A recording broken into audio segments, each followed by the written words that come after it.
Hello, welcome to the Redmen TV. It's the new studio. It's a temporary setup, but it is the Starting 11 prediction show. As you can see, it's Leicester versus Liverpool at the King Power Stadium, 12:30 on Saturday. And I'm here, as I always am, to try and predict Jurgen Klopp's 11. I'm going to do it slightly differently. Tom's been working his arse off all week to get these graphics made for you. He's going to start off with the goalkeeper. And the goalkeeper that I think it's going to be is, of course, Alisson Becker. And you can see just how beautiful he is. And what I'm expecting to see from Alisson Becker is those little dinks over defenders. I'm going to see a little bit of that. I want to see him spreading the ball wide. I want to see him hitting Roberto Firmino, Mo Salah in the channels. And I want to see him saving the ball. I don't want him to concede again, just like you. And then at right back, I think it's going to be young Trent Alexander-Arnold, who's going to keep his place ahead of the likes of Nathaniel Klein. And listen, he's not had the best start to the season so far, has he? I think everybody knows that. But what he offers us going forward is just much more than what we've got from everybody else in that squad. The way he's able to find space because of Milner's runs earlier on in the season, in the previous games, to be able to just get into that space and then whip a ball. And that's exactly what we want to see from Trent Alexander-Arnold. The centre-halves, I think, first of all, it's going to be Joe Gomez. I think he keeps his place once again. Lovren could be in contention for this game, but I expect that he's going to start. And I think Joe Gomez deserves to start this game after the three performances so far. The fact is we haven't conceded a goal, and he has looked imperious alongside, of course, Virgil van Dijk, who, when you invent the word imperious, this is what you mean. This man right here could walk into any side in world football at centre-half for me. He is that good. Nobody is keeping Virgil van Dijk out of a side. And talking of players that you just can't keep out of the side, then it is going to be Andrew Robertson at left-back. We've taken him to our hearts, and he has delivered for Liverpool Football Club. You know, getting forwards, getting assists, looking for those 1-2s with the likes of Naby Keita, Sadio Mane. That's what we expect to see.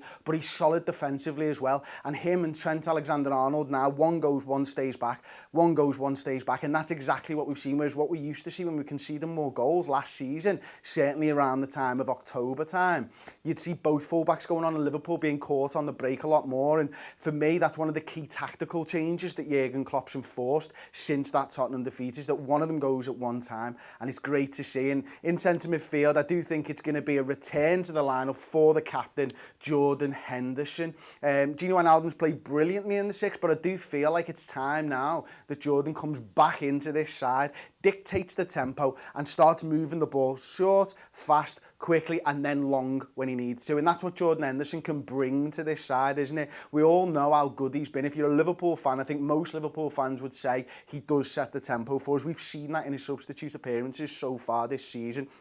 And actually, here's where I think the changes are going to be. I think James Milner is going to drop out of the side. And I think that Gini Wijnaldum is going to be the guy that comes in and he plays that sort of 8 role that he's played for the last 20 minutes in the last couple of games. I feel like he hasn't worked maybe as hard because of the nature of playing that 6, that he can be able to go forward, play that 8 role and maybe rest James Milner alongside Gini Wijnaldum. I've got to say, it's going to be the number 8. It's going to be Naby Keita for me. You know, he had 2 barnstorming games to start. Maybe the third game he had a little bit of a downturn, but what I'm encouraged to see is that movement off of and with Roberto Firmino and Sadio Mane on that left-hand side. I expect that this could be the type of game where Keita's transitions from midfield to attack is exactly what we're going to need. You know, if Leicester, they do have to curb their enthusiasm a little bit, I feel, because naturally they'll want to go and play forwards, and we know Jamie Vardy doesn't have that, but they'll still want to be on the front foot. They're at home in front of a good fan base, and I think that the pockets of space in between the midfield and the defence could be exploited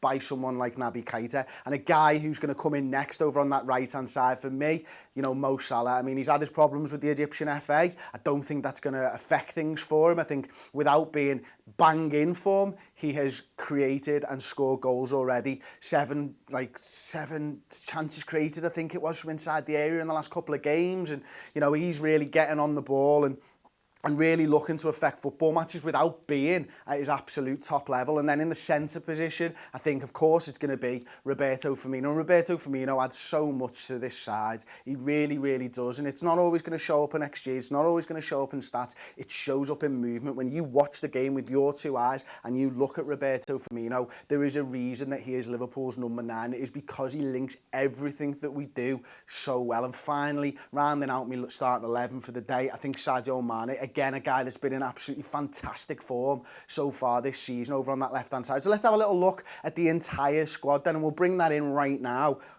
Wow, did you see that bad boy? So we've got Alisson in goal, we've got the two centre-halves, Van Dijk and Gomez, the two full-backs. I expect them to be, pushing up. So we've got Robertson, Trent Alexander-Arnold, Jordan Henderson playing that sixth role, looking to, as I said before, dictate tempo with Wijnaldum and Keita ahead of him, Mane, Firmino and Salah. And listen, I can't wait for this game, and I'm going to get into some of the comments and stuff now. But Si, if you've got something to get me going. Yeah, so we've just, first of all, a few nice comments on the new setup. Keita and Fabinho, apologist, who says, I like this new setup. Harrison says, yo, those graphics, mate. Redmen are stepping things all the way up. Damn straight, mofo. Paul Machin's been in the comments saying, I can smell Tom's sweat from here. I can actually smell his sweat from here. Onto the actual team itself. Ben Sutton says Henderson was brilliant against Leicester away last season.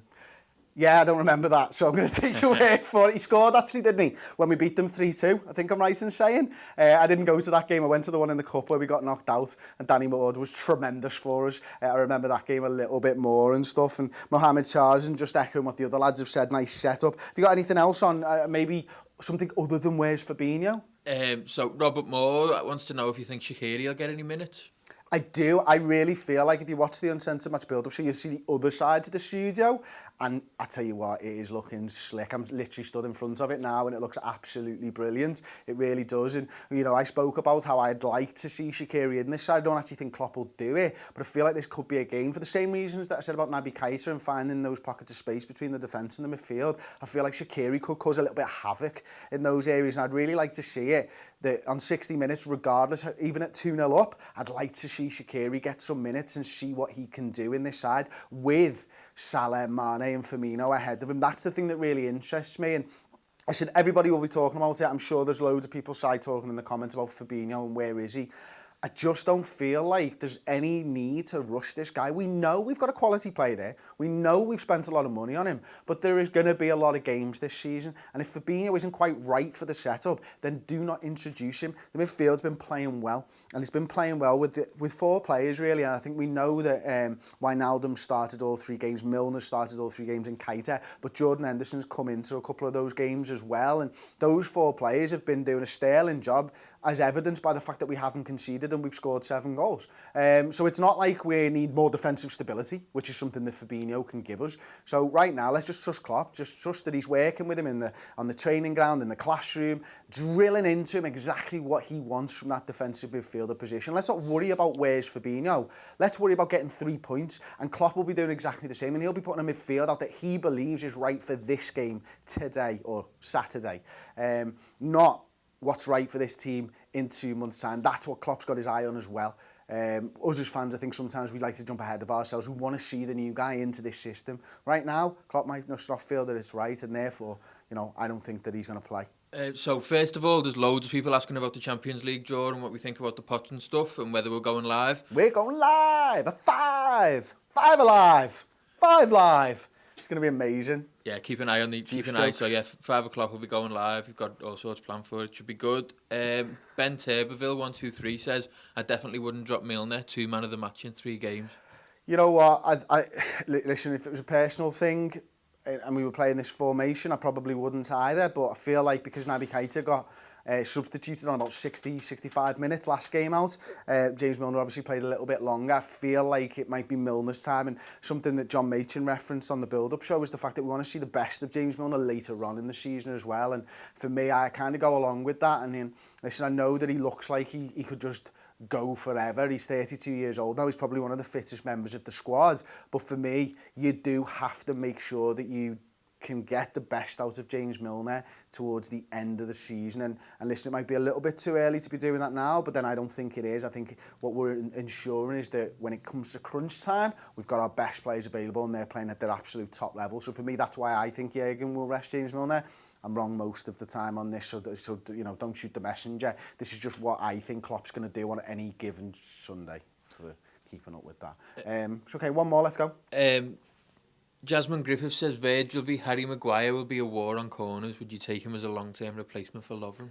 I like Harry Maguire, and listen, he was one of the players in the summer that I really wanted Liverpool to sign, but I've got to admit the emergence of Joe, and I know it's got to be tempered with the fact that it's only been 3 games, but Joe Gomez has done a sterling job, and I think he's probably a little bit more cultured maybe than Harry Maguire, and you know, listen, most of what I've watched of Harry Maguire, I'll be honest with you, is playing left centre-half for England, and it's not a position that I thought that he'd thrive in, so he actually really surprised me. Obviously, I'd seen him last season for Leicester, but 90 minutes over and over again, that's not something I do watch Leicester like that, so maybe I'm wrong in this, but if, you know, having watched his performances for England and seen him on that left-hand side and doing really well, will that translate to that right-hand side for Liverpool? I know that Joe Gomez does. I know that he can do that. It looks like they're building up a partnership, both on the field and off it. If you watch the Liverpool YouTube videos of behind the scenes and all that type of stuff, Van Dijk seems to put his arm around Joe Gomez, and you can tell that there's a budding friendship there, and that can only be good for their partnership on the field as well.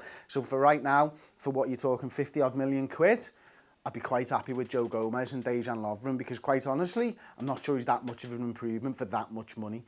So there we go. That's been the starting 11 prediction show for Leicester versus Liverpool in the Premier League. Let's hope that Liverpool can get another 3 points in the bag, continue their run at the top of the table. We'll be back, of course, with fan cams from outside the ground. 3 of us, me, Si and Tom, are all going down to the ground. Just keep your eye on the Instagram. We'll be doing a story during the game as well. Don't forget to come back here tonight at 5 o'clock. I've got Adam Rowe, the comedian. I've got John Reed, good pal of mine, coming in for a live Champions League draw reaction. So we'll be live at 5 o'clock. Make sure you check out the channel then, and catch up with the redmentv.com. There's been so much good stuff. I had a really cool interview with David Anderson this morning, who works at the Mirror, talking all things Liverpool, everything that's been in the news, from the ownership, from the £2 billion bid for the Sheikh for Liverpool Football Club, through to Origi, through to Shea Ojo moving to Stade de Reims and all that type of stuff. So it's a really, really interesting 30-minute conversation with a journalist who's in the know. Thank you very much for liking. Thank you for the positive comments so far. Keep them coming if you like it. If you don't like it, let us know. Feedback's encouraged, both positive and negative, because that's how you grow. Thanks very much for watching. Subscribe to the Redmen TV on YouTube. We'll see you next time. Ta-ra.